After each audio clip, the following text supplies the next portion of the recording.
Hi everyone, Ainsley here from Small Fry Creations, and this week we're going to improve this corner of the workshop by building some bike storage, and we're going to take the space from this to this. Let's have a look inside.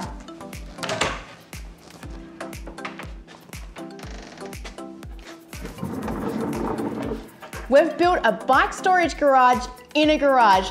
Let me show you how I built it.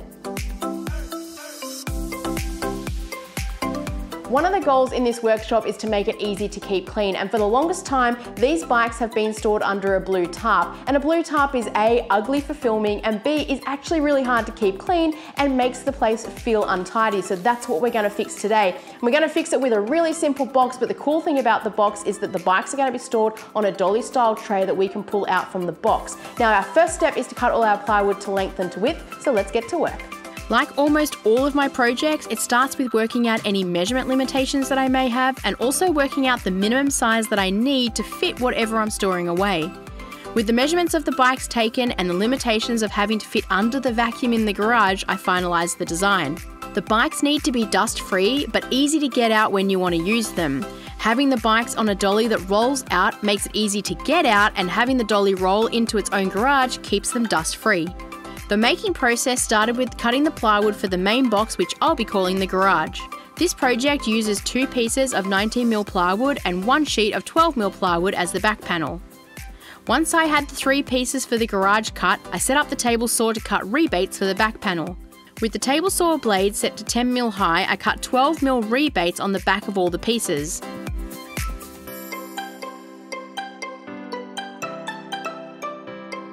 So far I've got the top and the 2 sides cut, and we've also cut a rabbet in the back to accept the back panel. And we're going to put this together using pocket holes, and then we can measure and cut for the back panel. Like I always say when you're constructing, try and measure as you go. Just in case you're a mil or 2 off from the model that we've got on the computer, that is the best way to make sure that we're getting accurate cuts. So we'll go ahead and get these together, and then we can measure for the back panel. This is the perfect pocket hole project. I can hide the pocket holes on the inside of the garage, and it allows me to quickly put everything together. I set the pocket holes about 100mm apart and went to town with drilling them and getting everything ready to bring the garage together.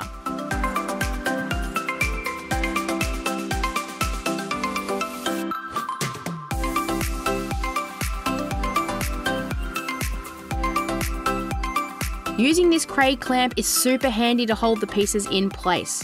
When using pocket holes, it's best to make sure that the pieces are clamped, as they do have a tendency to move. Because this is going into the workshop, I didn't use any glue, as this will give me flexibility in the future in the event I want to change the workshop around. With the garage walls together, I could cut the 12mm back panel to fit and nail it in place. This also helps bring everything in square and provides strength to stop the garage from swaying left to right.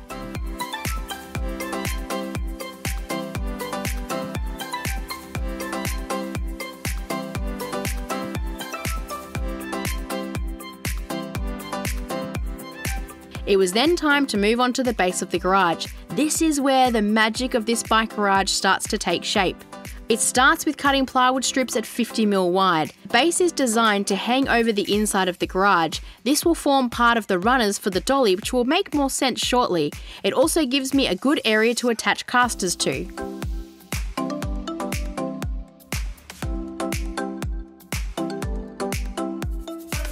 Next, I cut them to length, taking measurements straight from the garage, and the base is made up of 2 layers of plywood, and to add strength, I glued them in a lap joint fashion.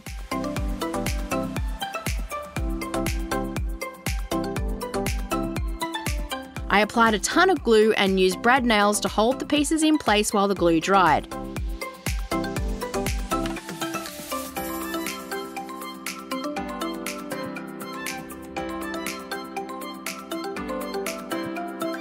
The castors I'm using for this project was one of the challenges that I faced. I needed something low-lying, as I was restricted by the vacuum on the wall and needing to keep the garage under 870mm high, but having enough space inside to fit the bikes. The castors also play a crucial role in the whole garage working, which will make more sense in a little bit. I used 6 50mm castors and spaced them out evenly around the base. I pre-drilled around the base to get ready to secure it to the garage, then it was as simple as placing it onto the garage and driving home the screws.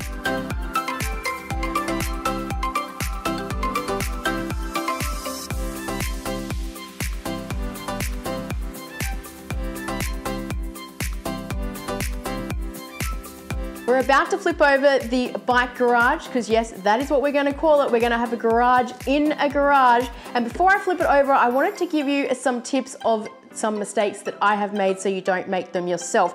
With this 12mm plywood, it did have a little bow in it. What we should have done in hindsight is routed out a groove just like we did for the side and the top to fit that in, because it would have just helped bring everything in square and not have as many problems. Also, you'll notice a lot of screw holes at the top here. That's because I made a mistake, and when I pre-drilled, I was thinking that I was using 19mm plywood at the back here, not 12mm like I am. So I had to go back and pre-drill those screw holes, but no one's ever gonna see them. It's just for you and me to know and no one else. So we're gonna go ahead and get this flipped over, and then we can start to work on the dolly, which is actually gonna hold the bikes and come into our bike garage.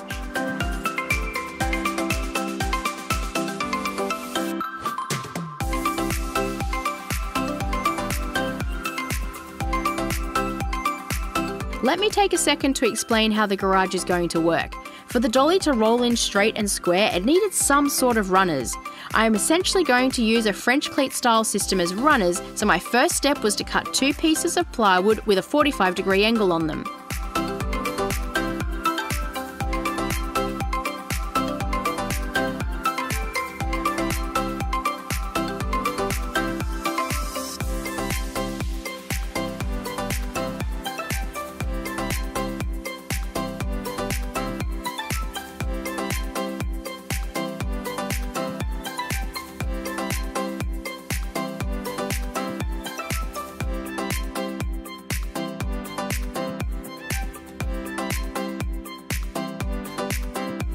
To attach the runners to the main section of the dolly, I'm using pocket holes because they're quick, easy, and they won't be seen.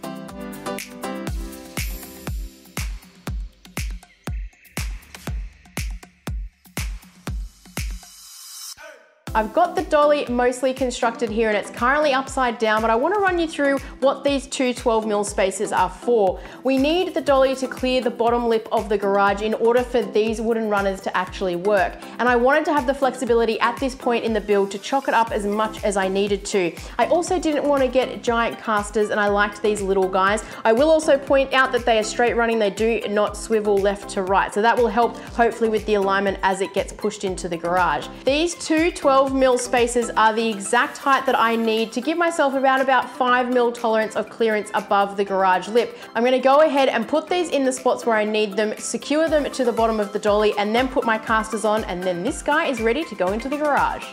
This is the real magic of the bike garage if you ask me. Having 2 different size casters and the plywood spaces allows the dolly to slide right in above the lip of the garage and into the runners. You may be wondering why the bike garage is on casters to begin with. In the small fry workshop, I like everything to be on wheels so that I can move them around for cleaning or easily moving something out of the way.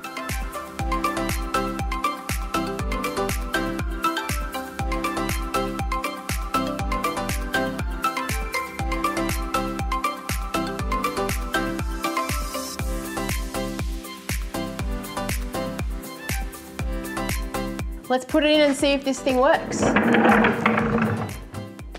That's perfect. Nice tolerances, it fits. It's got about a 3mm gap underneath, which is exactly what we wanted. So our next step is we're going to put some French cleats up the top here just to help guide in the dolly, and then we can start to think and talk about our doors that are going to go on here.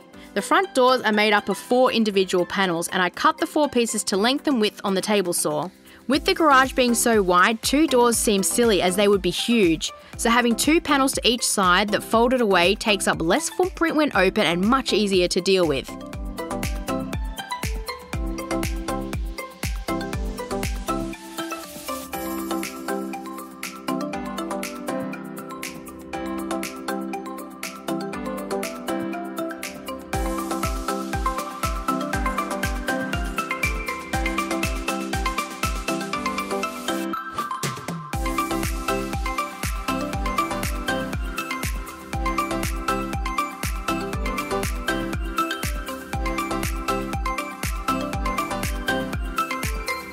Before starting to assemble, I sanded the doors up to 220 grit. I've got my door panels all cut, but I just want to quickly run you through the hinge assembly that we're going to be using for this project. We were recently watching a TV show called Sarah Off the Grid, and they did something quite similar, but they did it with some artwork on louvers to disguise a TV. And this is my prototype mock-up, just so that I could make sure that everything was going to work as I thought it would work. The whole thing is going to be assembled using butt hinges. Can you say butt on YouTube? I'm saying butt anyway. It was all assembled, or will be assembled, with butt hinges. So we've got some butt hinges that run around the side here and again on the back panels, and then this will be able to louver out and the dolly will be able to freely slide out. That is the plan. So I've got the 4 panels here. I'm going to go ahead and get the hinges on these panels first. I really wanted to challenge myself and try this technique out, as it looked cool and I think is the perfect solution for the bike garage. I clamped 2 panels together at a time and marked and drilled for the hinges. I centered the hinges and used a self-centering drill bit to pilot hole, and then 16mm screws to secure the hinges into place.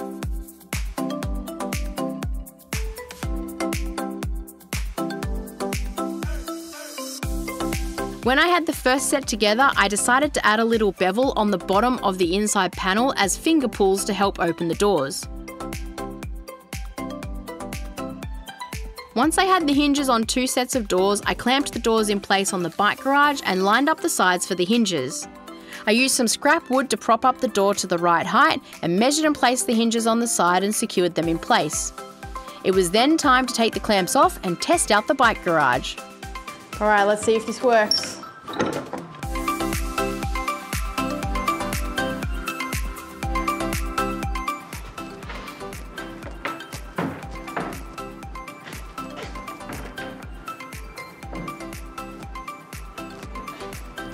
Perfect. Our next job on the list is we're going to install some latches under here to stop these, and we may also put a magnetic latch on the inside of this just so that it sits flush up against the plywood, and we also have to put the cleats in to allow the dolly to clearly run into its little garage. And then this guy's ready to be made beautiful with a paint job. I'm going to install these latches just like this one that you can see here over this side, and I've got my engineer here to help me. She's got a scrap piece of plywood and she's going to hold it flush against where the garage is, and I'm sitting obviously in the garage, so I know where I can mark this because we want the door to sit flush, and this hopefully will help pull the doors in a little bit. So we'll go ahead and put in 1 screw. I've lost my screwdriver. Thank you, engineer.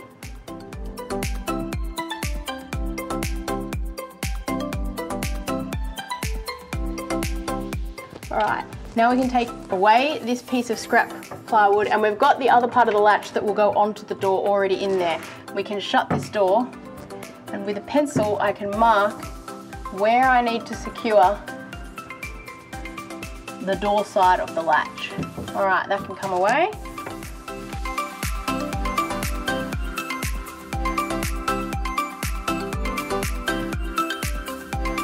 The last step was to cut the runners that will go on the inside of the garage. I cut a piece of plywood with a 45-degree angle, and with the dolly in place, I screwed the plywood to the garage, giving it about 10mm of breathing space.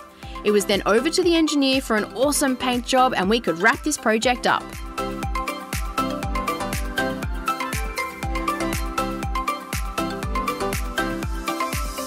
The bike garage has been painted. A very big thank you to my engineer, and we've also put a scrap piece of plywood under here just to help when we're pulling the tray in and out, but we've loaded up the bike so this guy is ready to be put in its home.